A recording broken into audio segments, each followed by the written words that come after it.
Oi, gente. Nossa, achei vocês. Onde você tava? Então, na aula de ecologia. E como é que foi? Ai, foi muito legal. Então, ele fala sobre história de vida. O que é história de vida? Então, história de vida compreende durante todo o ciclo da espécie. Aí vai compreender o ciclo reprodutivo, o modo como ela vai se diferenciar, o modo de crescimento dessa espécie. Como, além disso, as estratégias de vida que ela vai usar. Igual, tem espécie que utiliza o cuidado parental. Exemplo, se eu tenho uma espécie que ela tem um N de indivíduos que ela vai gerar no final de uma gestação é pequeno, então ela tende a ter um maior cuidado parental com essa espécie. Então, envolvia todos esses recursos que essas espécies têm para sobreviver.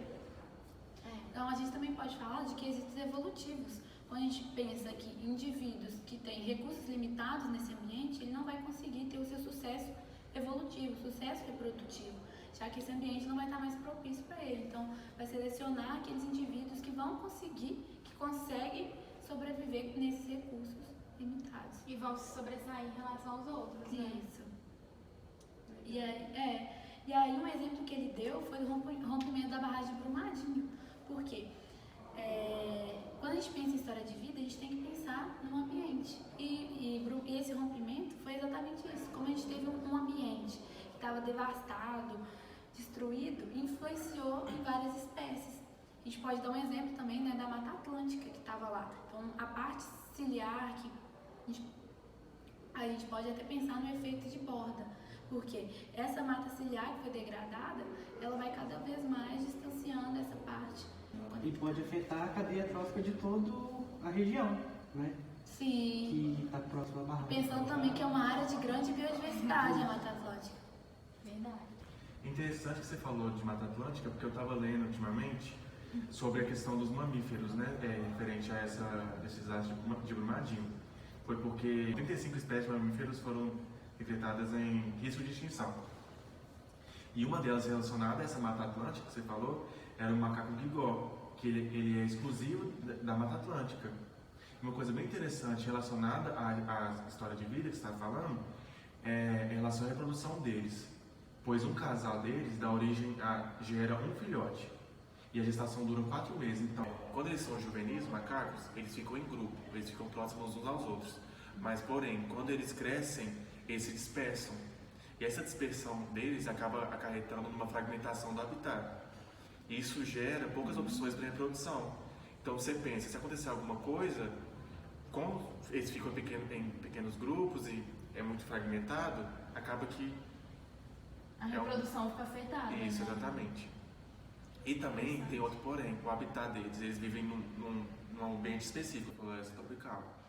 Então, assim, se eles vivem numa floresta específica, se ocorrer alguma coisa naquela floresta, não tem para onde eles irem, porque é aquele clima, aqueles recursos, sim, acontece naquele ambiente. Então, se acontecer alguma coisa naquele ambiente, acaba que tudo está ali, toda a população está ali, então não tem para onde correr. Outro exemplo de indivíduos assim, que foram afetados com o rompimento da barragem, que também interferiu muito no ciclo de vida, são os peixes. Eu estava lendo que esse rompimento da barragem ele afetou intensamente o rio Paraopeba. E esse rio Paraopeba ele abrigava mais de 120 espécies de peixe. Então, tipo assim, é uma variedade muito grande. E imagina o tanto de espécies que não foram prejudicadas com tudo isso que aconteceu, né? Com essa água cheia de metais pesados, dessa lama. E outra coisa que eu vi é que o rio Paraopeba ele é um dos afluentes do rio São Francisco. Então, muitos peixes eles migram para o rio Paraopeba no seu período de piracema, que é aquele período de reprodução dos peixes. Ou seja, esse rio totalmente afetado, totalmente contaminado, ele vai prejudicar esse processo reprodutivo. E além disso, a gente pensa que vai ter menos peixe reproduzindo, então vai reduzir a quantidade de representantes de cada espécie. Então, muitos animais também que dependem desses peixes para se alimentar, eles também vão ser afetados nisso.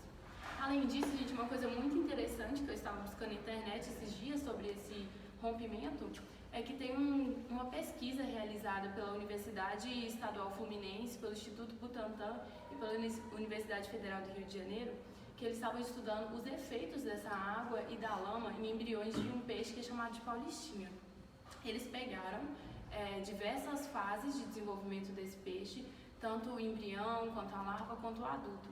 e eles viram que essa água contaminada, ela é extremamente prejudicial a esses peixes. Muitos morreram, parte dos peixes que foram usados nos experimentos, só que os que sobreviveram, eles tiveram muitas anomalias, problemas na nadadeira, defeito nos ovos.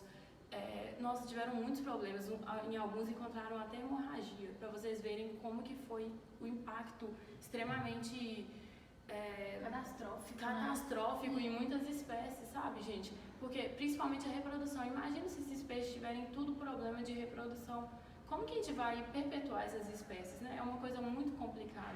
E aí, você falando isso de ciclo de vida, me veio essas reportagens que eu tenho lido ultimamente, sabe? Sobre todos esses impactos que esse rompimento causou nas espécies. Tipo assim, várias espécies, não só os peixes, como o Lucas também já falou sobre os mamíferos. Vocês leram sobre algumas outras espécies? Nossa, Bruno. Inclusive tem um projeto de pesquisa sendo realizado na Universidade Federal de Goiás, que ele pretende analisar se essa água do Rio São Francisco, depois do rompimento da barragem de Brumadinho, ela vai afetar ou vai levar a mutações nos filhotes de anfíbios. E a gente sabe que essas lesões e essas modificações no DNA, ela pode ser muito prejudicial e ter um impacto a longo prazo na sobrevivência e na reprodução desses animais. Além disso, a gente sabe que os anfíbios, eles dependem da água para reprodução e para respiração cutânea. E esse acúmulo de lama e metais pesados nessa água vai afetar diretamente na história de vida desses animais. E eu vi uma coisa interessante também falando sobre isso, que essa lama, ela afetou não só o leito do rio, como várias nascentes na região, mas também ela afetou o solo, principalmente da mata ciliar, que fica, né, na margem do rio e tudo mais. E algumas espécies de plantas necessitam muito desse tipo de recurso que tem na água, como por exemplo algumas plantas que são as rutáceas, que são, por exemplo, a laranja, o limão, algumas delas são de importância econômica, tem o jaborandi também, que ele é usado como lenha para corte e também usos na indústria farmacêutica também, sabe?